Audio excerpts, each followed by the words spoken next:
Ngayong hapon nga ay magde-deliver kami ng cake na order sa amin. 2-tier cake to na Ferrari ang team. Nakarating na nga kami dito sa may San Luis at dito nga muna kami nagpark sa harapan ng simbahan. Tinawagan ko kasi si client at wala pa daw siya sa bahay nila kaya dito muna kami maghihintay. Malapit lang din naman yung bahay nila dito. Fast forward na ibigay na nga namin kay client yung cake at hindi ko na nga na-videohan pa. Biglaan kasi yung pagdating ng kausap namin na kukuha sa cake. At pagkakuha nga sa cake ay pupunta muna kami ng palengke at dito na nga kami dadaan sa may simbahan.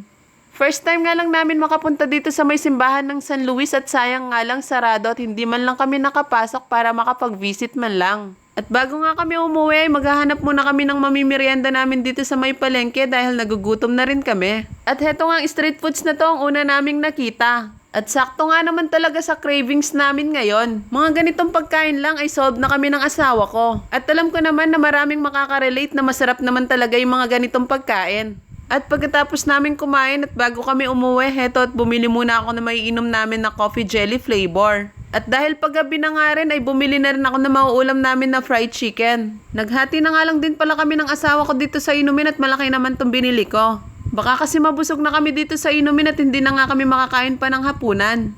O siya, see you sa next vlog. Follow for more!